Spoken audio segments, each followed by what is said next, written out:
साबिक वजीर आजम इमरान खान के गिर्द घेरा मजीद तंग हो रहा है। दो अहम केसेस में उनके करीबी साथी और प्रिंसिपल सेक्रेटरी आजम खान से मंसूब अहम बयानात सामने आ चुके हैं और आज 190 मिलियन पाउंड केस में आजम खान ने नैब में पेश होकर अपना बयान रिकॉर्ड करा दिया है।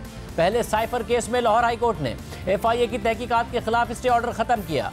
फिर एक माह से जायद अरसे तक लापता रहने वाले आजम खान का बयान हल्फी सामने आ गया और फिर FIA ने चेयरमैन तहरीक इंसाफ को 25 जुलाई, असद उमर और शामिम कुरैशी को 24 जुलाई को तलब कर लिया।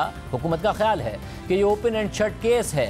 साबिक वजीर आजम ने ऑफिशियल सीक्रेट एक्ट की खिलाफ वर्जी की है, उनकी गिरफ्तारी हो सकती है और उन्हें 14 साल या इससे भी ज़्यादा सज़ा हो सकती है। और आज वज़ीर दिफा ख्वाजा आसिफ ने जियो न्यूज़ के नुमाइंदे हैदर शराजी से बात करते हुए कहा है कि साइफर मामले में बात चेयरमैन तहरीक इंसाफ की नाअहली तक जा सकती है, उनके ऊपर आर्टिकल 6 लग सकता है। साथ ही आज 190 मिलियन पाउंड केस में अहम पेशरफ्त हुई है और आजम खान इस केस में नैब के सामने पेश हो गए हैं। अहम बात यह है कि गुज़िश्ता रोज़ नैब ने आजम खान की तलबी का नोटिस जारी किया था और आज उन्हें तलब किया था, जिसके बाद आज आजम खान नैब के सामने पेश हो गए।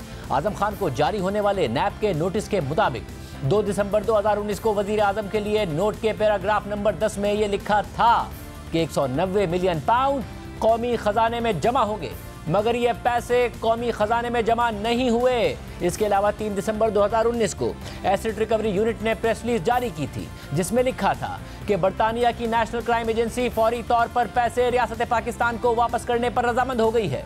नैब के नोटिस के मुताबिक नेशनल क्राइम एजेंसी ने भी प्रेस रिलीज जारी की थी, जिसमें लिखा गया था कि नेशनल क्राइम एजेंसी पैसे रियासत पाकिस्तान को वापस करने को तैयार है, मगर रिकॉर्ड से पता चलता है कि ये पैसे रियासत पाकिस्तान को मिलने के बजाय बेईमानी और बददियानती से सुप्रीम कोर्ट में वाजिबात के लिए बनाए गए अकाउंट में मुंतकिल कर दिए गए। नैब के नोटिस के मुताबिक रिकॉर्ड से पता चलता है कि 25 नवंबर 2019 को 11 करोड़ 67 लाख पाउंड, 26 नवंबर 2019 को 2 करोड़ पाउंड से जायद रकम और 11 मई 2022 को 34 करोड़ पाउंड से जायद रकम बरतानिया से मज़कूरा अकाउंट में मुंतकिल कर दी गई।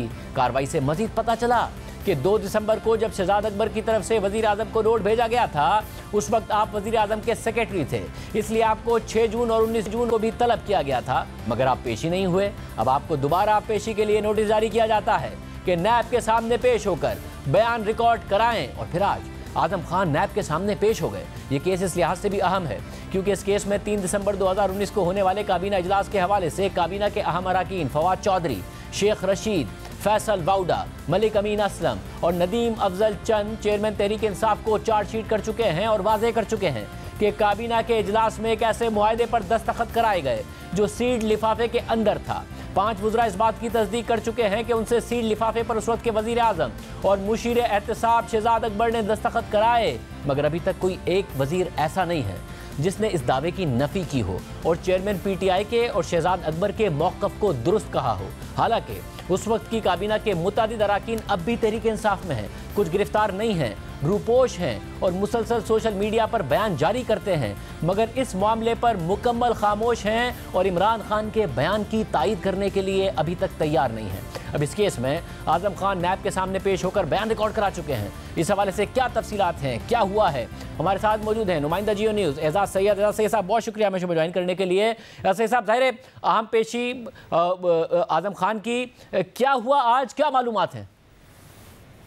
शाहजेब, बहुत बहुत शुक्रिया। शाहजेब, आज़म खान को जो बुलाया गया था वो नैब की तहकीकात की जो पूरी जो लड़ी है उसकी अहम कड़ी के लिए बुलाया गया था और वो कड़ी ये थी कि जो एसेट्स रिकवरी यूनिट की तरफ से एक नोट भेजा गया था शहजाद अकबर साहब की तरफ से वज़ीर आज़म को, उस नोट के ऊपर वज़ीर आज़म के डायरेक्टिव क्या थे और कैबिनेट मीटिंग के अंदर क्या हुआ था, तो उसकी तफसीलात जानने के लिए कि आज़म खान के पास, चूँकि वो वज़ीर आज़म के प्रिंसिपल सेक्रेटरी थे, सेक्रेटरी टू PM थे, उन्हें वो नोट कब आया और क्या उन्होंने प्राइम मिनिस्टर को दिखाया वो नोट, तो इसके लिए बुलाया गया था। और आज़म खान ने बिल्कुल तस्दीक की इस बात की कि 2 तारीख को 2 दिसंबर 2019 को वो नोट आया था और उन्होंने प्राइम मिनिस्टर के सामने वो नोट रख दिया।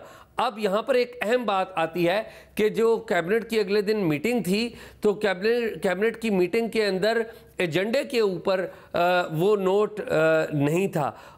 उस वक्त कैबिनेट की मीटिंग के दौरान प्राइम मिनिस्टर ने अकॉर्डिंग टू हमारे ज़राए के मुताबिक जो आज़म खान ने बताया है कि आज़म खान ने बताया कि प्राइम मिनिस्टर ने आज ख़ुद वो नोट निकाला और जो कि कैबिनेट की मीटिंग के एजेंडे के ऊपर नहीं था और उसको अनाउंस किया, उसको लहराया और दिखाया कि ये एक अहम कौमी नोयत का मामला है, सीक्रेट नोयत का मामला है, तो इसकी मंजूरी दी जाए, जिसकी मंजूरी दी गई। और वो नोट क्या था? बेसिकली वो नोट थी एक कॉन्फिडेंशियलिटी डीड थी कि एनसीए के साथ जो मुआहदा हो रहा है उसको कॉन्फिडेंस में हुकूमत पाकिस्तान रखेगी। तो उस कॉन्फिडेंशियलिटी डीड की जो अप्रूवल है वो कैबिनेट ने दी और इस तरह से मामला हुआ। और ये सारी बातें जो है आज़म खान ने आज नैब की कंबाइंड इन्वेस्टिगेशन टीम के सामने बता दी हैं। ये बड़ा अहम मामला है कि आज़म खान ने ये बातें कर दी हैं। ज़ाहिर है शहजाद अकबर के हवाले से जो साबिक वज़रा हैं वो सवाल उठा चुके हैं। ये एक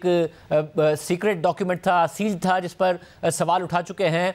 आप ये कह रहे हैं आज़म खान के का जो बयान है वो क्या मुश्किलात खड़ी कर सकता है साबिक वज़ीर आज़म के लिए?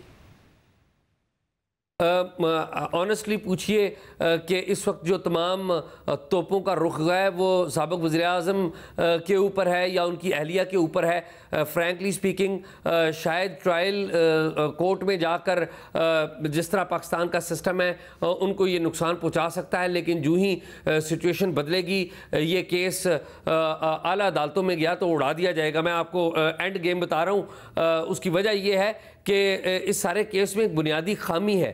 खामी बुनियादी ये है कि जो बेनिफिट वसूल करने वाले लोग हैं यानी कि साबिक वज़ीर-ए-आज़म और उनकी अहलिया, और उनके ऊपर तो बहुत ज़्यादा जोर डाला जा रहा है, लेकिन जिन लोगों ने बेनिफिट दिया, जो प्रॉपर्टी की टाइकून जिसने बेनिफिट दिया उसके ऊपर जोर नहीं डाला जा रहा। तो फ़िलहाल तो साबिक वज़ीर-ए-आज़म को नुकसान हो सकता है, लेकिन एट दी लॉन्गर स्टेज चूँकि मकसद इसका कुछ और है, एट दी लॉन्गर स्टेज ये केस उड़ जाएगा। और मुझे ये भी बताइएगा कि अब बहुत सारे केसेस हैं इमरान खान साहब के हवाले से जो आए दिन सामने आ रहे हैं। तोशा खाना केस की भी समाअत तेज़ी से चल रही है। 9 मई के वाक़यात के हवाले से भी आप जो नज़र रखे हुए हैं, आपको क्या लगता है, क्या मुमकिन तौर पर किसी केस में इमरान खान साहब के ख़िलाफ़ फ़ैसला आना और उनकी गिरफ्तारी तक हो जाना, सज़ा हो जाना, इसके इम्कानात नज़र आ रहे हैं आपको? और किस केस में हो सकता है?